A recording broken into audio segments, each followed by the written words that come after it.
Hello, my name is Robert Haddad, and today I'll be speaking to you about Census 2021, more bad news for Christianity.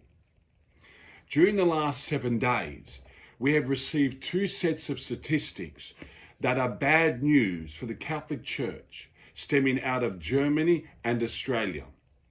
The first was the defection of a further 359,338 Germans from the Catholic Church during 2021, a new record, bringing the total number of defections to nearly 2.4 million since 2013. These are adult Germans who consciously and publicly de-Catholicize themselves and all association with the Catholic Church. On average, about 250,000 Germans have defected from the Catholic Church each year over the last decade. The decline of the German Church is even worse if we include the number of Catholics who died during this same period, as against the number who were born. Large-scale defections and declining birth rates have been occurring for decades due to secularization, pluralization, and individualization within German society, as well as scandal and infidelity within the church. At the end of World War II, the percentage of German Catholics who regularly attended Sunday Mass was over 50%.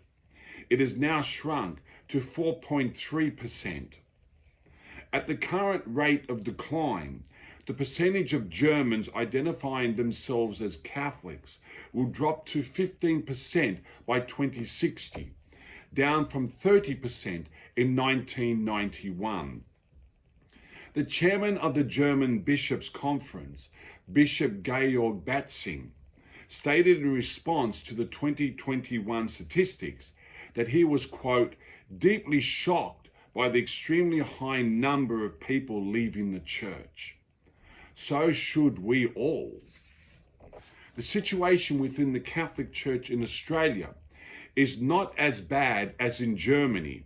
However, the 2021 census statistics reveal a similar depressing tale of relentless and accelerating decline. The number of Australians who identified themselves as Christians was only 43.9%, down from 52% in 2016, 61% in 2011, and 98% in 1901. For the first time since European settlement began, Christians are now a minority in Australia.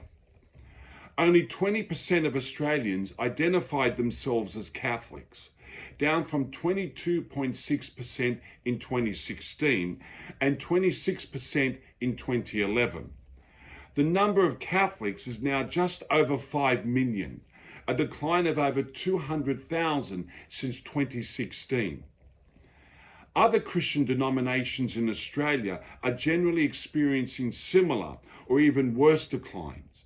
For example, only 9.8% of Australians now identify as Anglican, down from 13.3% in 2016.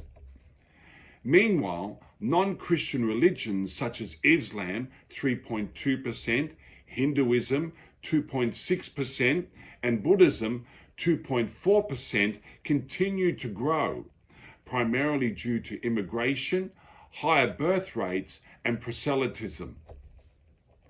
As regards millennials, those Australians born after the year 2000, only 30% say they are Christian, while 47% identify as having no religion.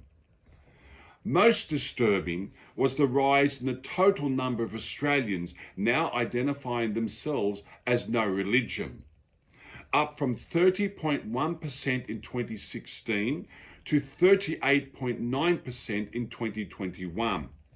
This figure was 22.3% in 2011 and only 12.9% in 1991.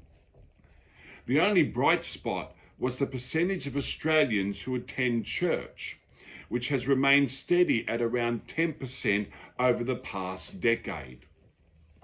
In other areas, a generation ago, 1991, 56.1% of Australians aged over 15 were in a registered marriage.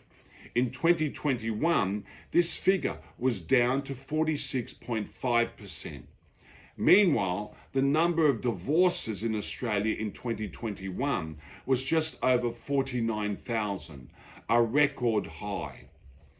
Australian fertility rates are also in free fall, dropping to 1.58 per woman in 2020.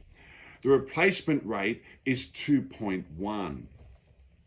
Focusing back on Germany, Bishop Batzing, in the face of the steep decline, remained hopeful, stating that, quote, "I am confident that we are taking important steps in the right direction, with the synodal path as an impulse for internal reform and renewal."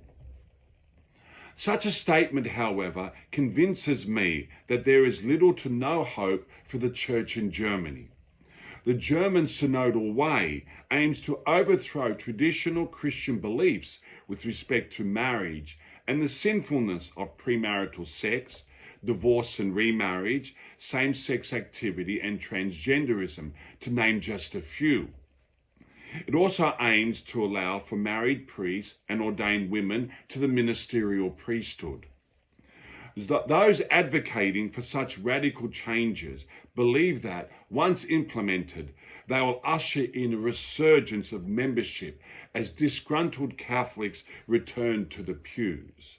However, this is no more than wishful, if not delusional thinking. Rather than being the solution, it is liberal Catholicism, so-called, that is the primary cause of the problem. To change church teaching, especially in the areas of faith and morals, will only accelerate the exodus, accelerate the decline. Faithlessness always leads to fruitlessness, which always reduces God's temple to an empty house. This has been the case across the Western world with respect to both the Catholic Church and most Protestant denominations. Instead of attempting to change church teaching, we should endeavor to reform ourselves, to recommit to being faithful followers of God, being lovers of Jesus Christ and his church. Restore belief in the truth of Catholicism, the need to see converts, baptize all nations, rather than continually decry proselytism. Restore authentic catechetical teaching, support Orthodox Catholic teachers and lecturers, rather than targeting and terminating them.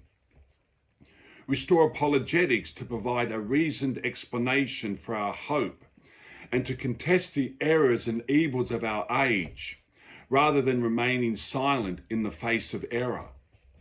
Restore belief in the permanency and exclusiveness of marriage, as well as its fruitfulness, rather than submitting to the divorce and contraceptive culture. Push back against the LGBT and transgender agendas, rather than bowing down to their all-pervasive dictates. Restore our homes as fortresses and gardens for God, raising our children for God, rather than allowing Hollywood, Netflix, and social media to control the agenda and disorientate our children. Restore teaching of the four last things: death, judgment, heaven, and hell, rather than presuming that we all end up in heaven in the end. Restore the practice of constant prayer and penance in reparation for our personal sins and for the sins of the whole world, rather than pretending that society is irresistibly marching towards a progressive paradise. Restore the sacrality of the liturgy, strong and fervent preaching, beautiful music, rather than banal, lifeless masses and anemic preaching. Restore belief in the spiritual benefits of the Mass and receiving Holy Communion, instead of viewing the Mass as simply a social gathering wherein we catch up with family and friends and talk about football afterwards. Restore the need to practice virtue, to do good and avoid evil, to practice custody of the senses, rather than indulge loose or lax attitudes.